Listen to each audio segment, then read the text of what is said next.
Vamos orar então? Senhor nosso Deus, nosso Pai, ó Deus, que alegria nós sentimos na Tua presença. Quem sabe, ó Deus, aquela alegria que Davi sentiu ao entrar na Tua presença e ele saltou na Tua presença de alegria. Nós sentimos alegria, ó Deus, a despeito de um mundo que jaz na tristeza, porque a alegria que nós sentimos é aquela alegria que vem do Espírito Santo, aquela alegria que traz aquela paz que o mundo não consegue compreender. É a alegria da Tua presença na nossa vida. Ó Deus, nesse momento, ao abrirmos a Tua palavra, humildemente, ó Deus, nós rogamos a Tua presença. Rogamos humildemente que o Teu Santo Espírito venha trazer o consolo do céu, que Ele retire uma brasa viva do altar e que Ele venha tocar na nossa vida, purificar a nossa vida, purificar, ó Deus, os nossos pensamentos, purificar, Senhor, os nossos sentimentos, purificar, Senhor, tudo que temos e tudo que somos. Ao abrirmos a Tua palavra, Senhor, por favor, fala conosco através do Teu Santo Espírito. Que, ó Deus, se tiver alguém aqui nesta manhã com alguma amargura no coração, com alguma tristeza no coração, talvez um pesar profundo por alguma situação que esteja passando, que essa pessoa sinta o Teu toque maravilhoso nesse momento, que ela erga a cabeça e tenha a segurança, a certeza de que o Senhor está carregando nos braços. Ó Deus, fica conosco, fala conosco, oramos em nome de Jesus. Amém, Senhor. Amém, amém. Amém. Gostei da turma. Opa, esse microfone está melhor? Isso aqui? Ok. Vamos abrir a Bíblia? Vamos abrir a Bíblia, Apocalipse capítulo 10. Apocalipse capítulo 10, e nós estamos aqui continuando com o nosso estudo de Apocalipse. E eu tenho uma perguntinha para você, e vai ser uma pergunta, Janeide, eu acho que essa pergunta tem que cair no concurso, Janeide. Essa pergunta tem que cair no concurso. Quem se lembra da sequência das sessões do livro de Apocalipse? Você tem condições, o William já está se escondendo ali. E quem tem condições de dizer assim, na sequência, primeira sessão, quem se lembra? Essa aqui é fácil. Primeira sessão de Apocalipse. Quem se lembra? Ai, Senhor da glória, será que eu não estou sendo um bom professor? Primeira sessão, as 7 igrejas. Muito bem, obrigado, Joneide. Depois das 7 igrejas, o que a gente tem? Os 7 selos. Apocalipse 4, 5, 6, 7, capítulo 8, verso 1. Depois o que nós temos? Estudamos isso no mês passado, quem se lembra? Próxima sessão. Isso aí está dentro da visão dos selos, dos 4 cavaleiros. Os 4 cavaleiros, isso aí está dentro da visão dos selos. O que vem depois? As trombetas.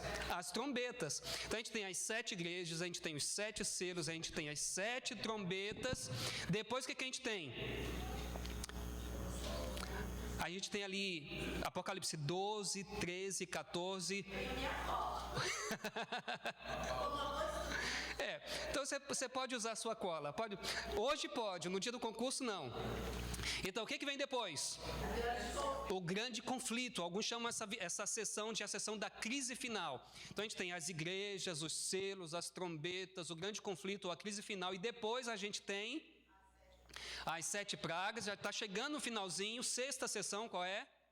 Depois das 7 pragas, o milênio. E depois a Nova Jerusalém.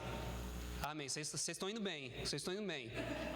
Eu lembro de um programa, de um software que criaram o Departamento Jovem lá no Brasil, que era tipo... vocês lembram daquele programa do Silvio Santos que tinha o Show do Milhão? Aí eles criaram um programinha, que eu esqueci o nome. E aí que tinha ali o teste da Bíblia, aí se você errava, aí no final dizia assim... Estude mais. Como o show da Bíblia. Estude mais. Quem sabe da próxima você acerta, né? Então hoje vocês podem usar a cola, mas no dia do concurso a gente vai ver aí quem tá afiado com o livro de Apocalipse. Hoje, irmãos, nós vamos estudar um capítulo. Agora de manhã nós vamos estudar um capítulo, que é o capítulo 10.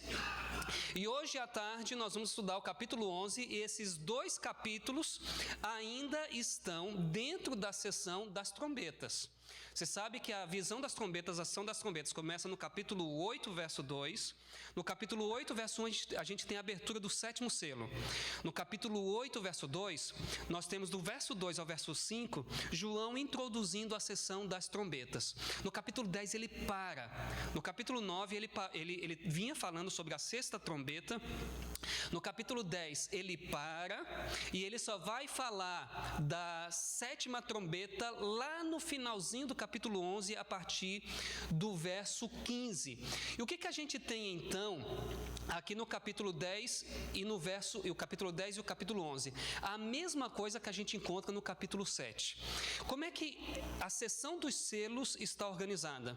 Você tem o 1º, 2º, 3º, 4º, 5º, 6º selo no capítulo 6 de Apocalipse.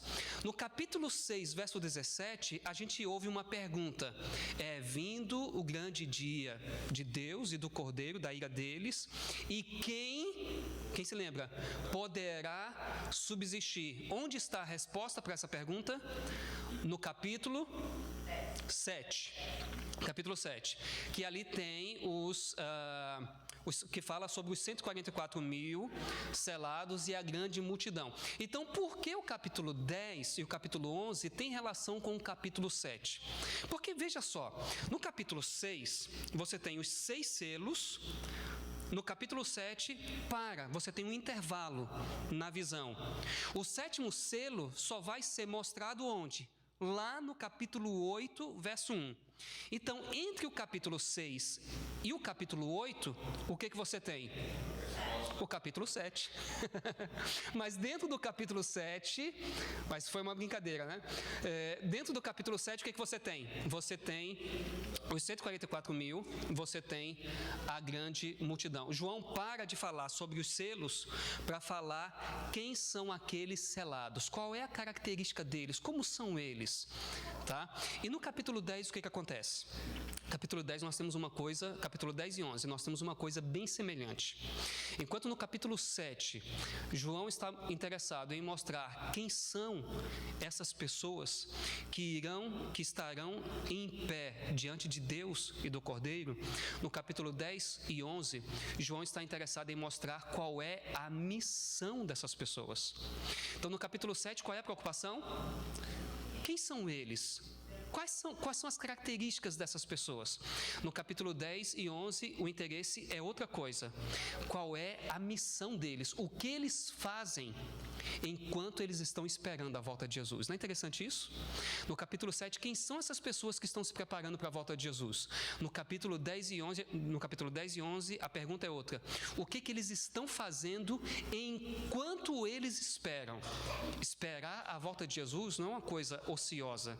A gente não fica parado. Enquanto a gente espera, o que a gente faz? A gente trabalha. Então, Apocalipse 10 descreve a condição do povo de Deus durante o que, irmãos? Durante o tempo do fim. E o capítulo 11 vai descrever a missão desse povo no tempo do fim. Quem entendeu até aqui, diga amém. Amém. A gente vê que Apocalipse não é tão complicadinho assim, não é? Agora, uma coisa que todo mundo vai saber responder aqui de cós salteado. Eu quero entender Apocalipse. Eu estou lendo Apocalipse. Eu quero entender Apocalipse. Para onde eu vou? Eu sabia que isso vocês sabiam muito bem. Então, a gente quer entender Apocalipse e a gente vai para o Antigo Testamento. Eu quero entender o que está acontecendo no capítulo 10, ou no capítulo 11, ou no capítulo 1, ou no capítulo 22, não importa. Eu quero entender o que está acontecendo em Apocalipse, eu vou para o Antigo Testamento. E aqui em Apocalipse 10, tem uma coisa muito interessante relacionada com com Daniel 12. E esse texto eu gostaria de ler com vocês, Daniel 12. Abra aí a sua Bíblia. Daniel 12. Nós vamos ler aqui os versos de 4 a 9. Daniel 12. Achou aí? Daniel 12, versos de 4 a 9. Acharam? Vamos acompanhar? Então, verso 4 diz assim: mas tu, Daniel, fecha estas palavras e sela este livro. Até quando? Até o tempo do fim. Para aqui um pouquinho, irmãos. O que está acontecendo com o livro de Daniel? O conteúdo do livro de Daniel seria compreendido pelo profeta Daniel, sim ou não? Não. Aí o anjo está dizendo para ele, olha, encerra essas palavras. Você não vai entender isso agora. Aí o texto avança. Muitos correrão de uma parte para a outra e o conhecimento se multiplicará. Qual é o tempo desse verbo? Multiplicará. Futuro.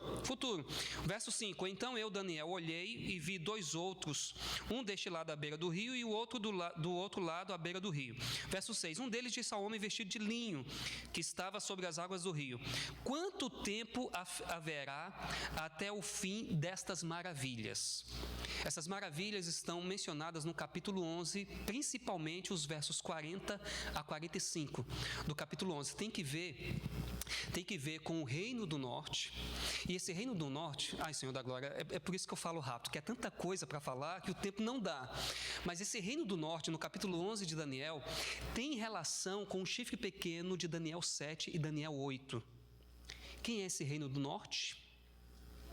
Se eu estou dizendo que tem relação com o chifre pequeno de Daniel 7 e Daniel 8, então esse reino do norte é o que nós encontramos na história como o sistema de adoração, o sistema falso de adoração.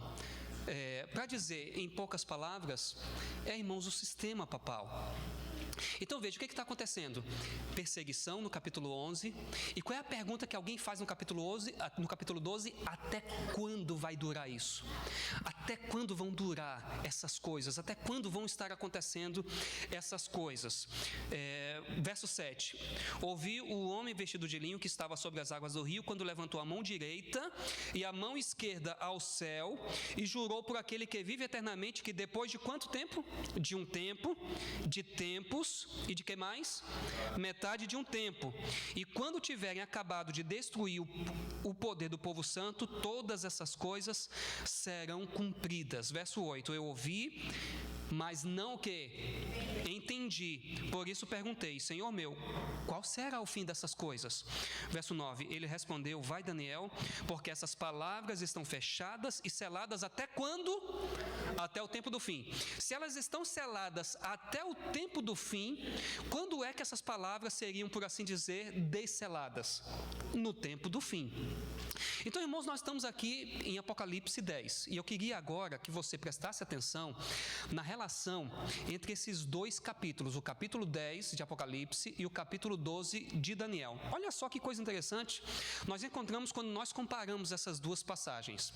Aqui em Apocalipse 10, no verso 2, o anjo tinha um livrinho na mão. Como é que está o livro? Aberto.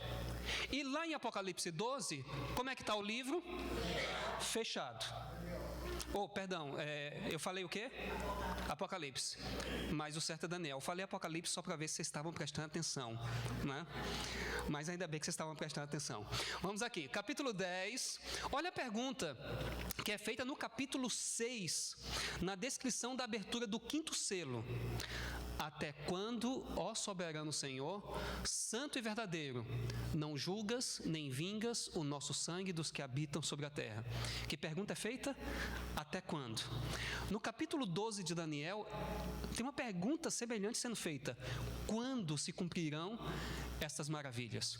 A gente vai para o Apocalipse 10 e a gente encontra aqui no verso 2 uma coisa muito interessante. O anjo, ele tem o pé direito sobre o mar e o esquerdo sobre a terra. Deve ser grande esse anjo, hein? Deve ser muito grande esse anjo. O pé direito sobre o mar e o pé esquerdo sobre a terra, e isso em Apocalipse representa a universalidade, ou seja, essa mensagem que esse anjo vai anunciar é uma mensagem que não alcança somente Chicago, que não alcança somente Barron Springs, mas alcança o quê? Toda a terra. Então esse anjo, ele tem o pé direito sobre o mar e o esquerdo sobre a terra. E aquele ser celestial lá de Daniel 12, ele estava sobre as águas do rio. Não é a mesma coisa, mas dá para perceber que existe semelhança.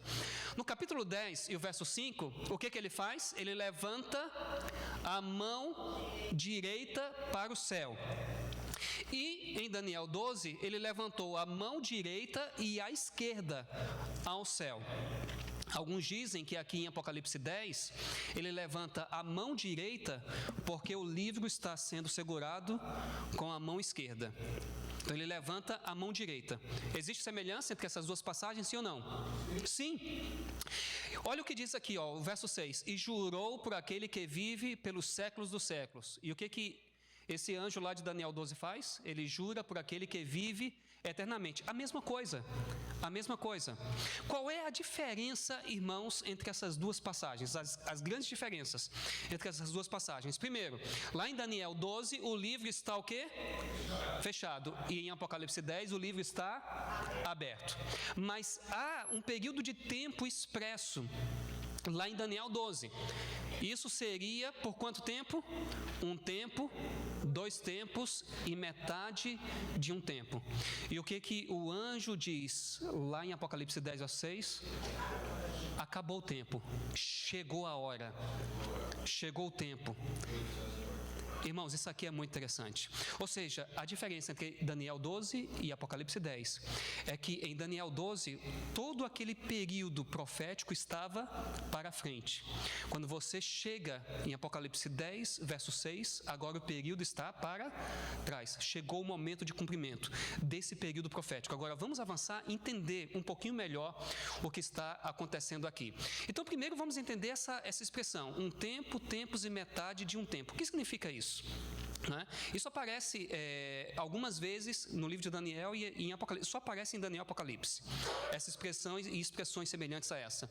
Lá em Daniel 7, 25, nós lemos o seguinte. Está falando do chifre pequeno.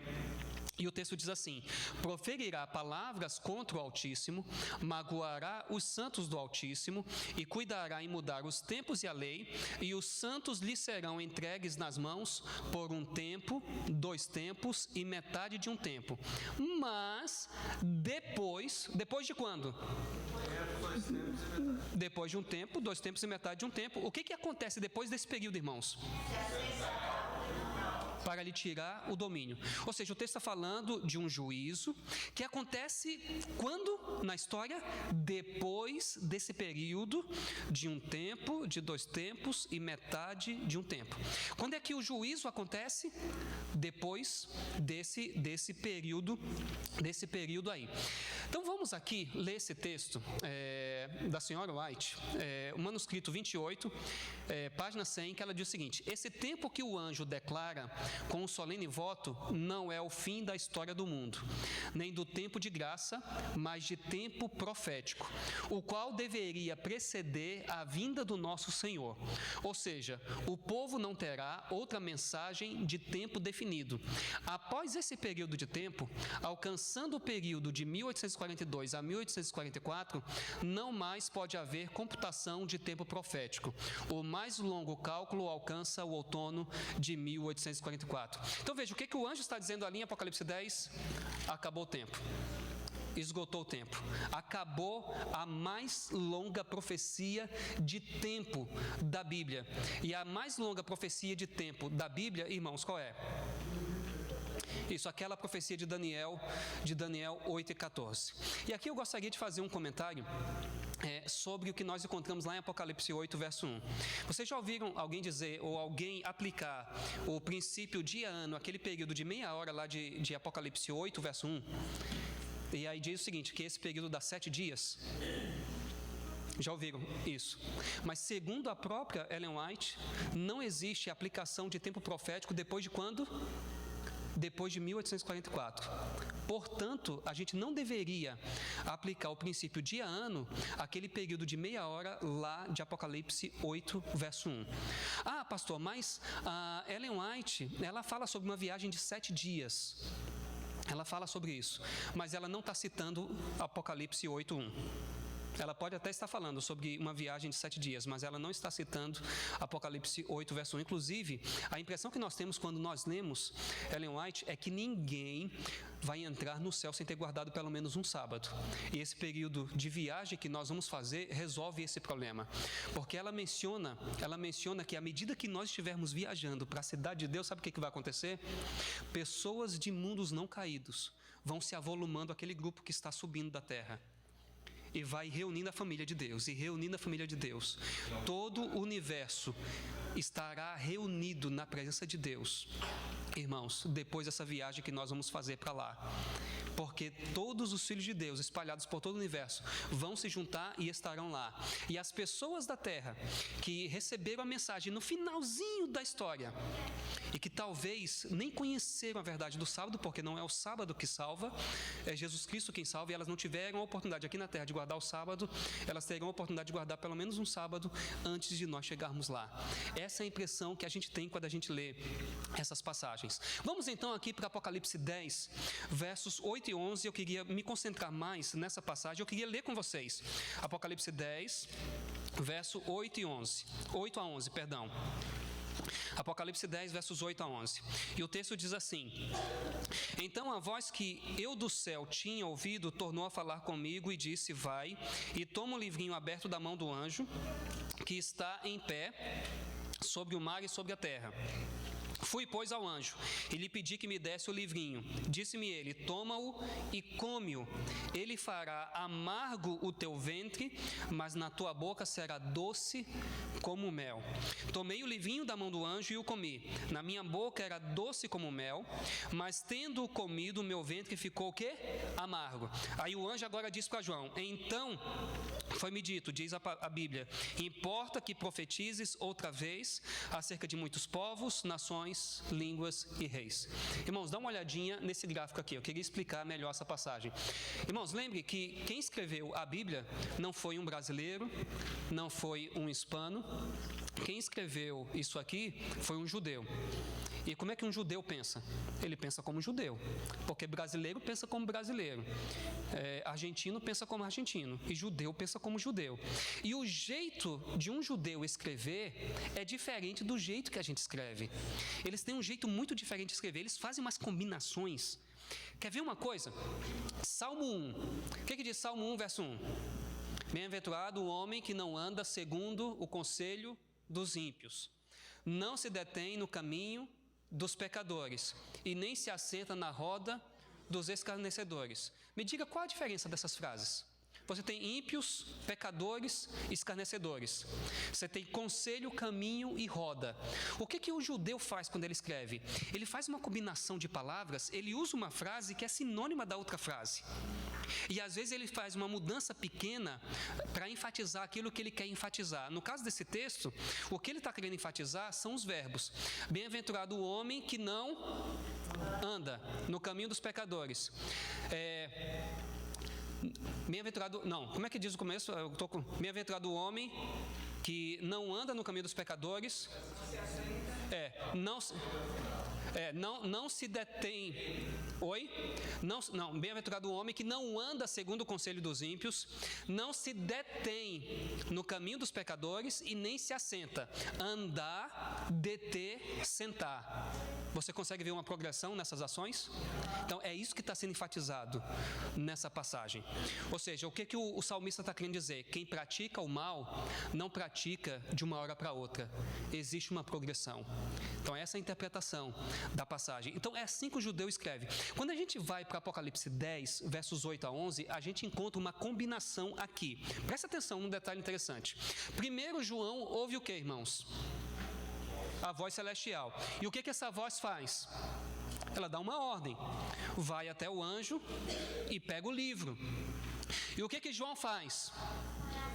Ele obedece. O texto diz que ele foi e pegou o livro da mão de quem? Do anjo.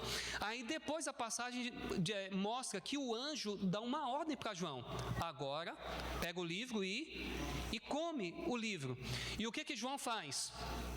Ele obedece ao anjo, ele come. Então você vê que tem uma combinação aqui, olha. O verso 8 combina com o verso 9, a segunda parte. E o verso 9, a primeira parte, combina com o verso 10. Todo mundo, quem consegue ver isso, diga amém. Então sobra uma coisa na passagem. O que sobra? É isso aqui que sobra. João recebe a ordem para profetizar novamente. Irmãos, qual é a ênfase dessa passagem? É isso aqui, ó. É isso aqui. É isso aqui a ênfase da passagem. Você quer ver? Eu vou dar um outro exemplo para vocês em Gênesis. Irmãos, olha que coisa interessante. Em Gênesis, o que Deus criou no primeiro dia? E no quarto dia? O sol e a lua. Alguma relação do quarto com o primeiro? Sim ou não? Sim. O que Deus criou no segundo dia? O céu e o mar. Né? Porque ele fez separação entre as águas, ou seja, ele criou o mar. O que Deus criou no quinto dia? E onde as aves vivem? E os peixes vivem onde? Onde? Alguma relação? Consegue ver? Sim ou não? Quem consegue ver, diga amém. Talvez, eu não sei se alguém está dizendo, pastor, me dá um óculos aí para eu ver melhor. Eu não estou enxergando direito esse negócio. Aqui, no terceiro dia, o que Deus criou? O que Deus fez? A parte seca. E no sexto dia, animais terrestres e o ser humano. E onde é que eles vivem? Alguma relação? O que sobra? O que está sendo enfatizado na passagem? O sábado. Está claro isso? O que sobrou aí está sendo enfatizado. O que está sendo enfatizado lá no texto de João, irmãos? O que está sendo enfatizado lá? Você tem que pregar novamente. Você tem que anunciar novamente. Por que o anjo diz? Você tem que profetizar novamente. Se eu chego para o Oswaldir, digo, Oswaldir, você tem que pregar novamente. O que você entende? Ele já pregou antes, ele já anunciou antes, ele já falou alguma coisa antes. Então, se o anjo chega para João e diz, você tem que profetizar novamente, o que isso significa? Que João já profetizou. O restante que vem antes, em Apocalipse. Sabe o que acontece, irmão? Sabe qual é a impressão que a gente tem? É que quando João ouve o anjo dizer, não há mais demora, João tem a impressão de que a volta de Cristo se dá quando termina a profecia de tempo. E aí o anjo diz para ele, não, você tem que profetizar novamente. Mas antes de profetizar, o que João faz? Ele come o livro, que na boca é doce e no estômago é amargo. João sente uma decepção, porque ele acredita que a volta de Cristo se dá após a profecia de tempo. Ah, irmãos, isso aqui é maravilhoso demais. Aconteceu alguma coisa na história semelhante a isso? Aconteceu, irmãos? Aconteceu alguma coisa semelhante na história em relação a isso? O que foi que aconteceu na história semelhante a isso? O grande desapontamento de 1854. A experiência de João se torna agora a experiência de quem? Da igreja, de Guilherme Miller, dos Milleritas, se torna a experiência da igreja de Deus, que surge, quando mesmo? Antes de terminar esse longo período profético. Sim? Não. Depois que termina esse longo período profético. É por isso, irmãos, que a gente ouve muitos evangelistas, coloca o título do sermão, Certidão de Nascimento da Igreja Adventista do Sétimo Dia. Já ouviram um sermão desse tipo? Eu já ouvi um grande evangelista pregando e o título do sermão era Certidão de Nascimento da Igreja Adventista do Sétimo Dia. E por que ele pregou esse sermão? Porque Apocalipse 10 aponta para o surgimento da Igreja de Deus no tempo do fim. Aqueles que guardam os mandamentos de Deus e têm o que mesmo? A fé em Jesus. Vamos avançar um pouquinho mais. Então veja, irmãos, que livrinho é esse? De Apocalipse 10. E tem um outro livrinho que apareceu antes em Apocalipse. Quando mesmo? Tem a cola aqui. Tem a cola aí, Apocalipse 5. E eu acho que não foi no mês passado, no mês anterior nós estudamos à tarde o significado desse livrinho de Apocalipse 5, desse livro de Apocalipse 5. E uma chave para a gente entender que livro é esse, está lá em Apocalipse 5, verso 7. Vamos voltar lá rapidinho? Irmãos, quanto tempo eu tenho? Já estou preocupado com o tempo. Se vocês ficarem em silêncio, é que vocês estão com medo de dizer que o tempo acabou. Apocalipse 5, verso 7. Então, eu nem vou perguntar quanto tempo eu tenho. Apocalipse 5, verso 7. Olha o que diz aí. E veio e tomou o livro da mão direita do que estava assentado no trono. Quem é que está tomando o livro? Quem é que está tomando o livro no capítulo 5? Quem é que está recebendo esse livro no capítulo 5? É Cristo, o Cordeiro. E ele está recebendo esse livro da mão de quem? Do Pai. Então, Deus, o Pai, está dando esse livro para Cristo, o Filho. Vá para Apocalipse 1, verso 1. Revelação de Jesus Cristo, que Deus lhe deu para mostrar aos seus servos as coisas que brevemente devem acontecer. A revelação de Apocalipse é dada primeiro a quem mesmo? A Cristo. E quem é que dá isso para Cristo? O Pai. A mesma coisa que está acontecendo em Apocalipse capítulo 5, verso 7. Qual a conclusão a que nós chegamos com base nisso? É que esse livro do capítulo 5 é o próprio livro de Apocalipse. É essa revelação que João recebe sobre a igreja desde o primeiro século até quando? Até o tempo do fim, até a vinda de Cristo. E em Apocalipse 10, o que está acontecendo? Em Apocalipse 10, a palavra, lembre-se que a Bíblia não foi escrita em português. A palavra que aparece para livro em Apocalipse 5 é a palavra biblion, que significa livro.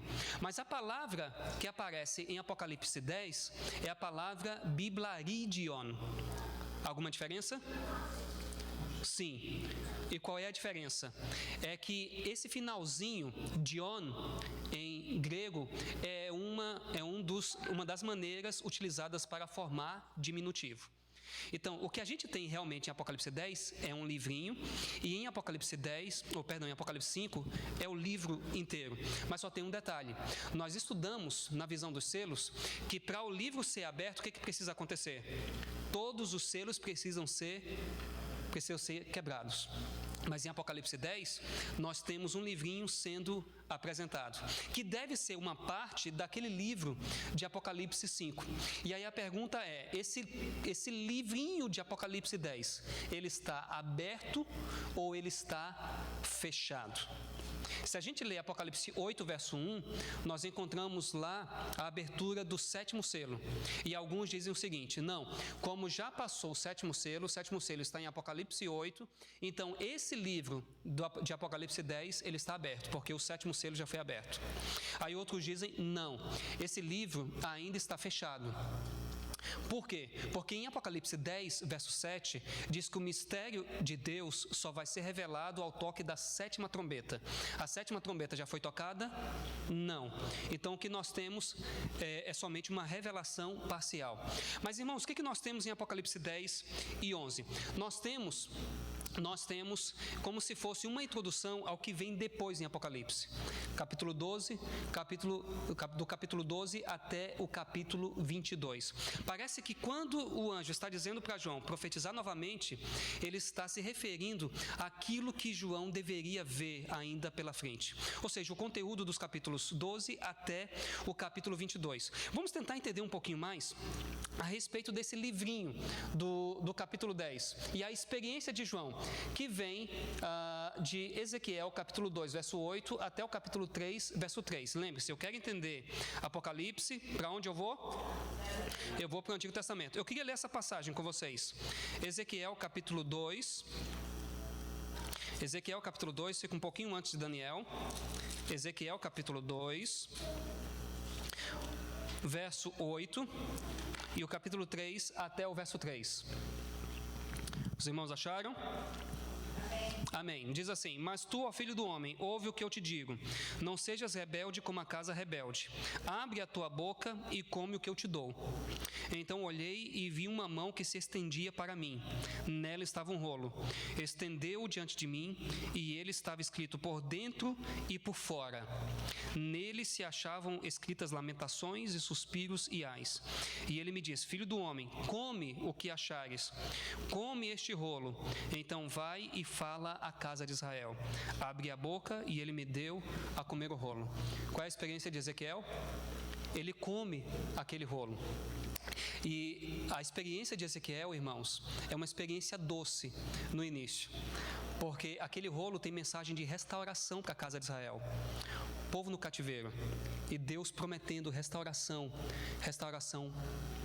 para o povo. Mas aquela experiência doce de Ezequiel se torna uma experiência amarga. Sabem por quê? Porque o povo não recebeu a mensagem. O povo não aceitou a mensagem. O que está acontecendo em Apocalipse 10? A gente tem essa experiência de Ezequiel, capítulo 2, verso 8 até o capítulo 3, verso 3, como pano de fundo, como background da experiência que nós temos ali no capítulo 10. Veja algumas coisas que estão acontecendo ali em Ezequiel. Antes de pregar a casa de Israel, primeiro Ezequiel teve que comer o livro, ou seja, ele precisou primeiro experimentar o conteúdo que ia transmitir aos outros. Ezequiel foi chamado a pregar uma mensagem de restauração, o retorno do cativeiro, mas era também uma mensagem de juízo, porque o cativeiro foi um juízo sobre Israel porque não cumpriu a aliança. Vamos avançar aqui um pouquinho. Ezequiel experimentou a alegria da mensagem, capítulo 3, verso 3, e depois ele experimentou o quê? Tristeza. Por quê? Porque o povo não recebeu a mensagem. O povo não aceitou a mensagem. Irmãos, nós temos uma coisa semelhante acontecendo no capítulo 10. Em que consiste a alegria e tristeza de João? Primeiro, em que consiste a alegria? Como a gente mencionou. Quando João ouve que não há mais tempo, qual é a conclusão a que João deve chegar? A conclusão a que João chega. Opa, a volta de Cristo se dá depois desse período de tempo. Logo depois. Mas aí, João percebe em seguida que não é isso que acontece. Porque o anjo fala para ele, você tem que profetizar novamente. Ele sofre uma decepção porque ainda não era o fim. É por isso que o anjo tem que dizer para ele no verso 7, olha, o mistério de Deus só será revelado no toque da 7ª trombeta. E aí o anjo diz, agora come o livrinho, pega o livro e come, para João experimentar todo esse conteúdo. Então ele sofre essa decepção, porque ainda não é o fim, e curiosamente sua incompreensão, ou seja, a incompreensão do que acontece depois da profecia de tempo, é o que levou João à decepção. Foi isso que aconteceu em 1844, irmãos? Foi a incompreensão do que acontece depois. O que os mileritas achavam que ia acontecer? Jesus ia voltar. Eles venderam tudo que tinham. Venderam tudo que tinham. A grande maioria deles, eles venderam tudo que tinham. Eles pensaram, para que a gente precisa de casa? Para que a gente precisa de fazenda? Para que a gente precisa de propriedade? Eles venderam tudo que tinham. Para usar uma linguagem que nós usamos lá no Brasil, eles apostaram todas as fichas naquele 22 de outubro de 1844. Irmãos, mas existe uma lição muito interessante, porque eles tinham certeza que Cristo ia voltar.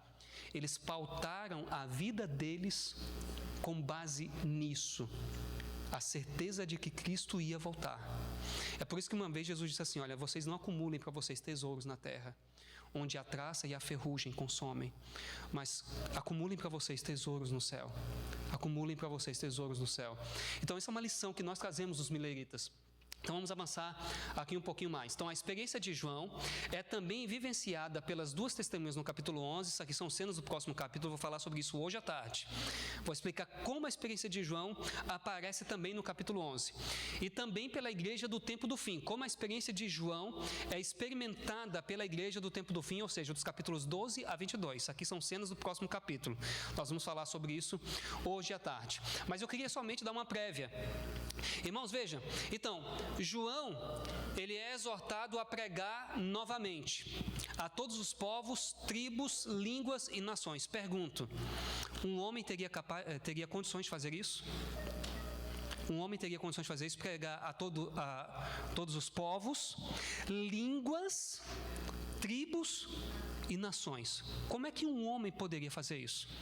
Um homem é incapaz de fazer isso. Portanto, somente uma instituição que está presente no mundo inteiro é capaz de fazer isso. Então, a profecia, finalmente, ela se cumpre em João? Hein, irmãos? Não. A profecia se cumpre na igreja do tempo do fim.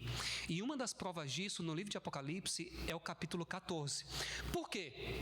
Porque quando você compara o capítulo 10 com o capítulo 14, você percebe a semelhança entre as duas passagens e você observa que essa pregação do capítulo 10, verso 11, ela se cumpre no capítulo 14. E o que você encontra no capítulo 14? povo de Deus, e a tríplice mensagem angélica. Um povo pregando a tríplice mensagem angélica. Vamos ver a relação entre essas duas passagens. No capítulo 10, verso 8, João ouve uma voz vinda do céu. No capítulo 14, irmãos, o que João ouve? Qualquer semelhança não é mera coincidência. No capítulo 10, verso 11, João é exortado a pregar para uma audiência quádrupla, ou seja, uma audiência constituída de 4 elementos. Quem são? Povos, nações, línguas e reis. Quando você vai para Apocalipse 14, você tem também uma audiência quádrupla. É o evangelho eterno sendo pregado a cada nação, tribo, língua e povo. Mas no capítulo 14, quem é que prega essa mensagem? É João ou é a igreja remanescente? Se você vai no capítulo 14, verso 13, você tem ali, capítulo 14, verso 12. Aqui está a perseverança dos santos. Aqui estão aqueles que guardam os mandamentos de Deus e o testemunho de Jesus. Ou seja, é uma igreja. Portanto, o capítulo 10 se cumpre nessa igreja que é mencionada no capítulo 14. E o que essa igreja está fazendo? Essa igreja está pregando a tríplice mensagem angélica. Então, a pregação mencionada em Apocalipse 10, 11, se cumpre em que, irmãos? Na tríplice mensagem angélica de Apocalipse 14. E a experiência doce amarga de João se cumpre na experiência do grupo milerita em 1844. Quando é que a tríplice mensagem angélica começa a ser pregada? Justamente nesse período. Irmãos, a gente vê que as coisas acabam se encaixando muito bem. Guilherme Miller e o seu grupo passam pela decepção. Ellen White menciona que eles já estão pregando a primeira mensagem angélica desde 1842. O que diz a primeira mensagem angélica? Quem se lembra? Apocalipse 14, verso 6. Temei a Deus e dai glória, pois é chegada a hora do seu juízo. E adorai aquele que fez os céus, a terra, o mar e a fonte das águas. É chegada a hora do seu juízo. Qual é a mensagem que Guilherme Miller pregou a partir de 1842? Uma mensagem de que Jesus Cristo estava no santuário celestial. Ele ainda não tinha uma compreensão clara do que Cristo estava fazendo no santuário celestial, só veio depois de 1844, somente depois da decepção. Mas desde 1842, eles estão pregando que Cristo está no santuário celestial. Quando é que essa mensagem começa a ser pregada? Desde 1842. E o auge acontece em 1844. A experiência de João se torna a experiência do grupo milerita e a experiência da igreja na sequência da história. Irmãos, por quê? Porque João foi exortado a pregar novamente? Porque ainda não era o tempo do fim, o fim ainda não havia chegado. E aí a igreja, no capítulo 14, é chamada a pregar essa mensagem. Por que nós devemos ainda pregar essa mensagem? Porque nós temos que pregar essa mensagem?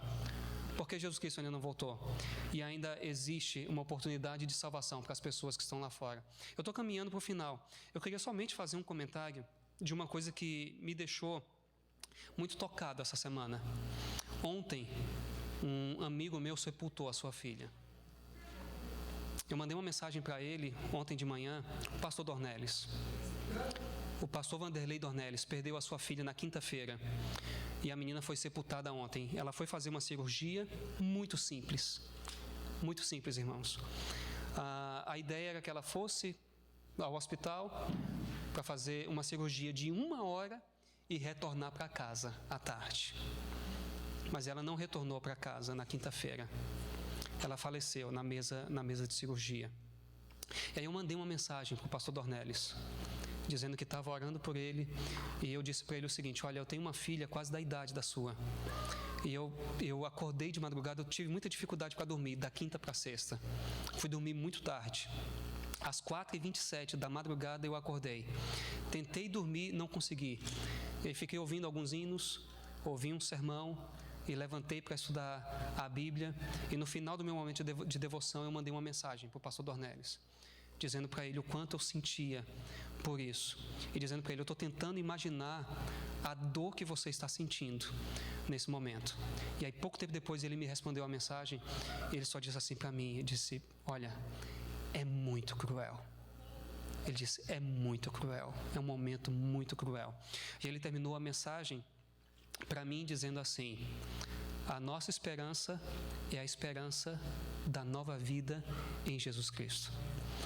E eu fiquei pensando, meu Deus, se eu passasse por uma situação desse tamanho, será que eu conseguiria encarar com essa confiança a certeza da nova vida, a esperança de que Cristo vai voltar e de que um dia tudo vai acabar? Eu fiquei lembrando da morte do meu pai. Meu pai morreu em 2017 e eu sofri muito com a morte do meu pai. Eu não sei se eu já contei para vocês, eu visitei meu pai uma semana antes de ele morrer. E eu dormi no quarto do meu pai. Pedi licença à minha esposa, pedi licença a Cristiane, disse, eu vou dormir com meu pai, no quarto dele. Coloquei o colchão do lado da cama, minha mãe pegou no sono e eu fiquei conversando com meu pai até mais ou menos 2 horas da manhã. E aí eu lembro que meu pai perguntou assim, meu filho, fala para mim mais uma vez sobre os 144 mil. Fala para mim mais uma vez sobre os 144 mil. Quem é esse povo? Explica para mim mais uma vez. E ali, como um pastor e filho, explicando para o meu pai o que a Bíblia fala sobre esse povo, sobre os 144 mil. E em resumo, eu disse para ele, são aquelas pessoas que estarão em pé quando Jesus apontar nas nuvens dos céus. Aí ele disse assim para mim, meu filho, eu não sei se Jesus vai conservar a minha vida até o final. Mas uma coisa eu tenho certeza, se Jesus me chamar ao descanso, Ele vai chamar pelo meu nome. Ele vai dizer, Martins, acorda, está na hora, vem comigo para o céu. E aí meu pai disse isso. A gente orou e conversamos sobre mais algumas coisas e pegamos no sono.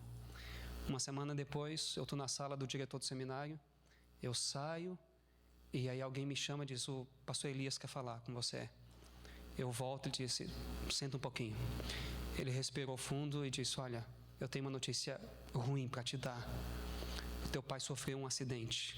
Agora de manhã, ele não resistiu aos ferimentos e ele faleceu. Uma semana depois dessa conversa. Eu fui para o funeral e eu encontrei, irmãos, dentro da Bíblia do meu pai, um bilhete. E aí no bilhete ele dizia o quanto ele amava minha mãe e o quanto ele amava os filhos. Uma oração que ele escreveu e deixou dentro da Bíblia. Ele escreveu uma oração e guardou dentro da Bíblia. E aí o bilhete ele dizia o quanto ele amava minha mãe, o quanto ele amava os filhos e o quanto ele desejava um dia estar na eternidade com todos eles, com a esposa e com os filhos. Na época o meu irmão estava afastado da igreja. Eu chamei o meu irmão na beira do caixão e disse assim, ele tinha 2 sonhos. Ele tinha 2 sonhos. Um deles era que o filho mais novo se tornasse pastor. Eu estava no 3º ano da faculdade de teologia. Eu estava no 3º ano. Meu pai não viu a minha formatura. Ele queria que o filho mais novo fosse pastor. E ele queria que o filho mais velho voltasse para a igreja. Eu disse para o meu irmão é mais velho do que eu, na beira do caixão. Eu disse para o meu irmão, eu vou realizar o sonho do meu pai. Eu vou me tornar um pastor e eu vou servir a Deus e essa igreja todos os dias da minha vida. E você vai realizar o sonho dele. Quando Jesus voltar, você vai dizer para ele que você serviu a Deus e a igreja. Meu irmão baixou a cabeça, começou a chorar, não voltou para a igreja de imediato. Um dia nós fomos para Buenos Aires, aniversário de casamento meu. E aí ele foi conosco para comemorar o aniversário de casamento. E aí nós estávamos no restaurante, irmãos, eu sei que estou passando do tempo, mas aguenta só um pouquinho. Nós estávamos no restaurante e aí começamos a falar sobre o meu pai. Ele começou a chorar e a minha cunhada começou a chorar também. Eu nunca fiz apelo para o meu irmão, porque eu pensava assim, o que eu vou falar para uma pessoa que já sabe? Para um indivíduo que cresceu na igreja, que foi diretor do clube de gravadores, que foi ancião de igreja, que pregava em tudo que era canto. O pessoal, ele gostava de pregar, o pessoal convidava ele para pregar. O que eu vou dizer para ele? Mas naquele dia eu senti que era o momento de fazer um apelo. E eu disse para ele o seguinte, eu disse, por que você não volta para a igreja? Ele disse assim, é porque eu não tenho forças. É porque eu não consigo. Ele disse, eu tento ler a Bíblia, mas eu não consigo. Eu tento abrir a Bíblia, mas eu não consigo. Eu não sinto prazer. Eu não tenho forças. Aí eu disse para ele, escuta uma coisa. Eu sou pastor, Mas quem foi que disse que eu amanheço todos os dias com vontade de ler a Bíblia? Isso não acontece comigo todos os dias. Eu não amanheço todos os dias morrendo de vontade de ler a Bíblia. Mas eu disse para ele, eu faço isso todos os dias. Sabe por quê? Porque a minha vida depende disso. Porque se eu não fizer isso, eu morro. Eu preciso fazer isso mesmo sem vontade. E você tem que fazer a mesma coisa, mesmo sem vontade. Senão você vai morrer. E você já está morrendo. E aí ele começou a chorar. Eu disse, está na hora, mano. Está na hora, mano.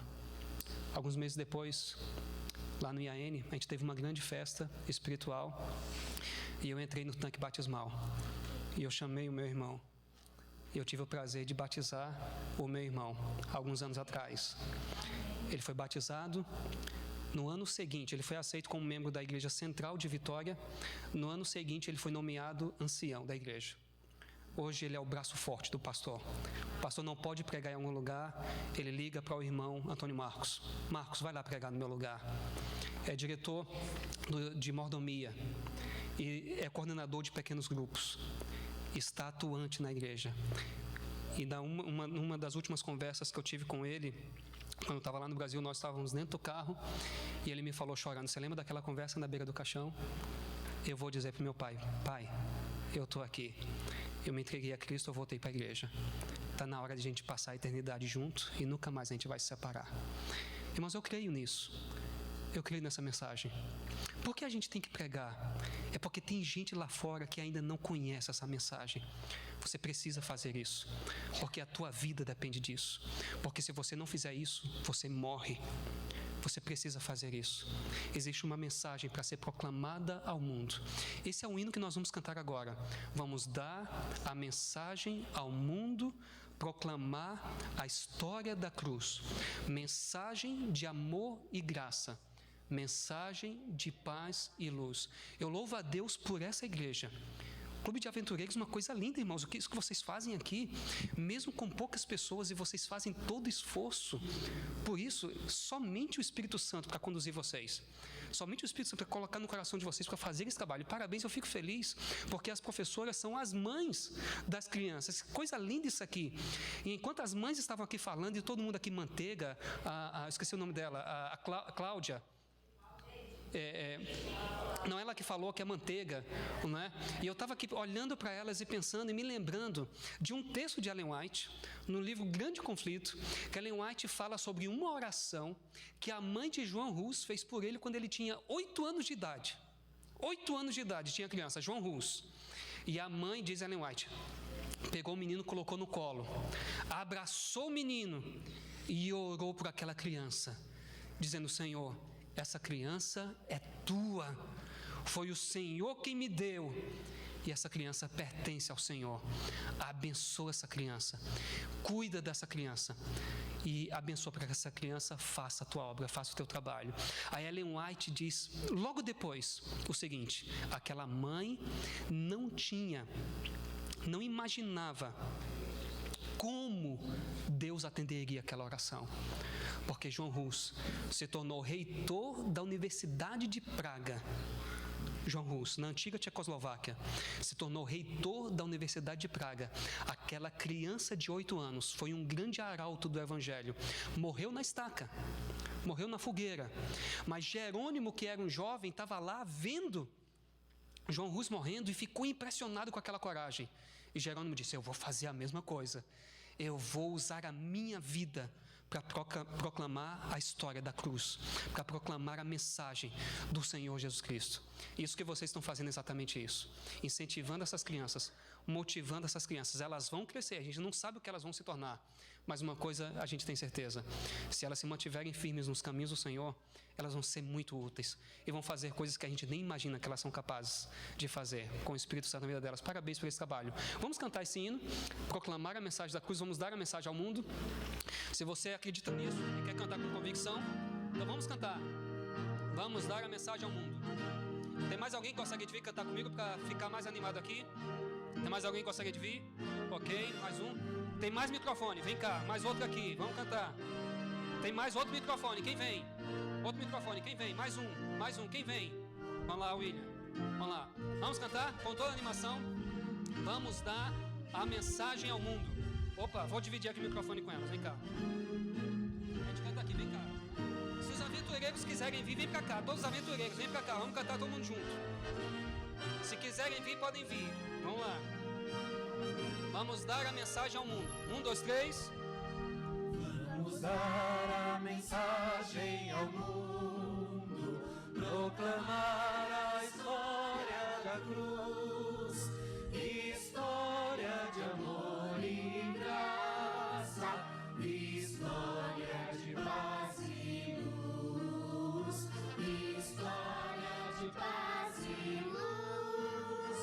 Por Jesus nosso Rei em breve voltará.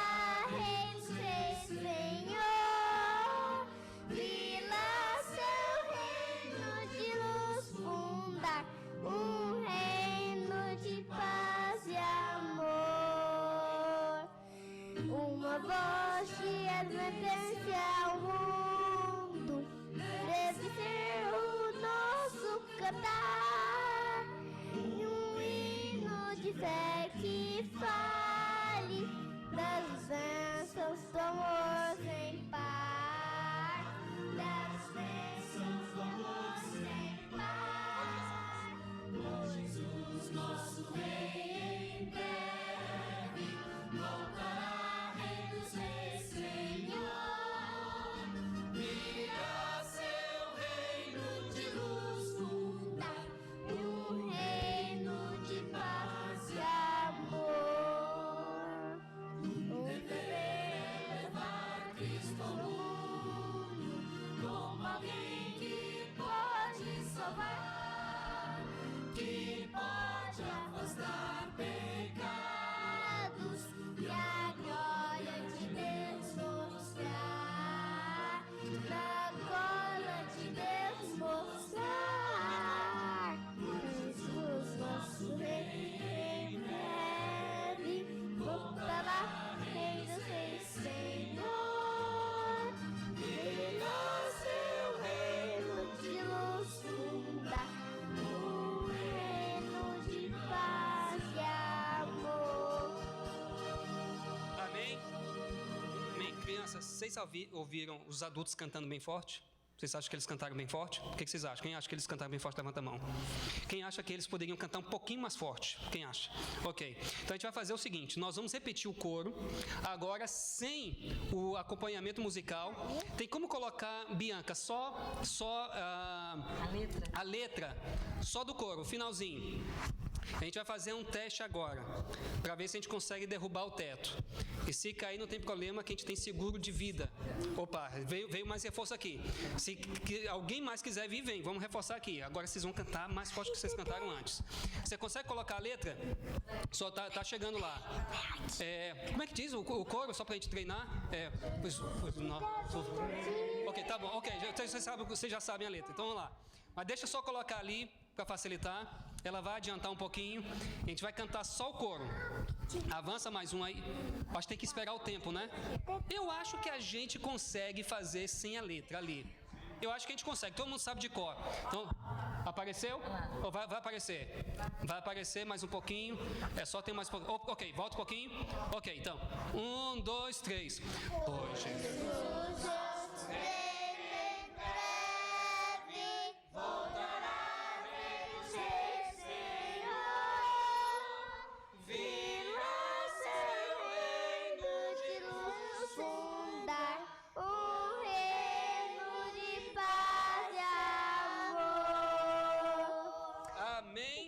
Eu quero ouvir o amém só dos aventureiros. Amém?